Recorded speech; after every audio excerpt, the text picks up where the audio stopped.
Hey, hi everyone. I'm Ronak Doshi, partner with Everest Group, and I lead our global financial services research. Babak, why don't you introduce?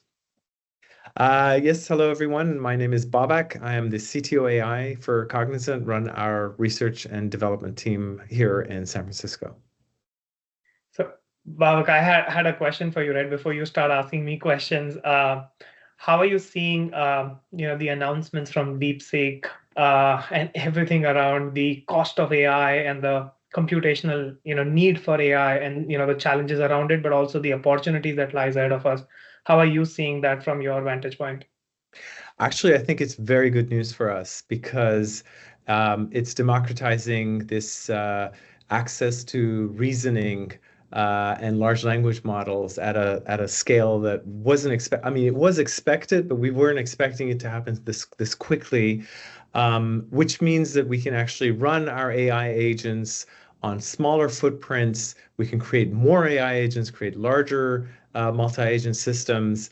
And we have more optionality as to the use of various different kinds of agent networks. I mean, it's amazing that you can actually run these DeepSeek based agents on a single like MacBook and get GPT-4 level reasoning and functionality out of them. So I think it's good news. It also kind of it's funny because we saw this coming. That's why we created our systems to be LLM agnostic. I'm surprised that the market didn't see that because the trend was towards smaller, faster, and open source models already. How did you see it?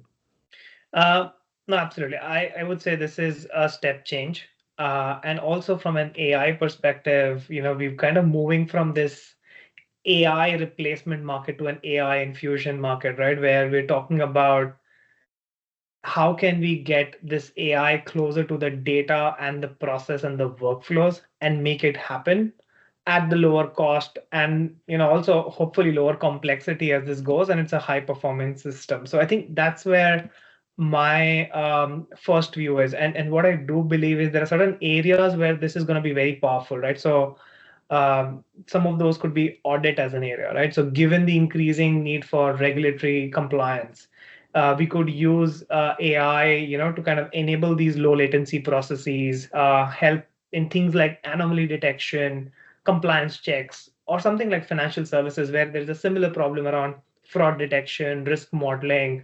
How can we use that? Or even healthcare, right? From diagnostics to sensing, right? Imaging solutions and sensors and other things. Can we kind of bypass these centralized inefficiencies and get to the where the data is, where the systems is? So more physical AI, more AI at where the need is what I do see. So the agent equivalent of the AI infusion is what I'm looking forward to. That's right, and it reassures the clients and the users that the model is running where the data is. You don't have to have it hosted.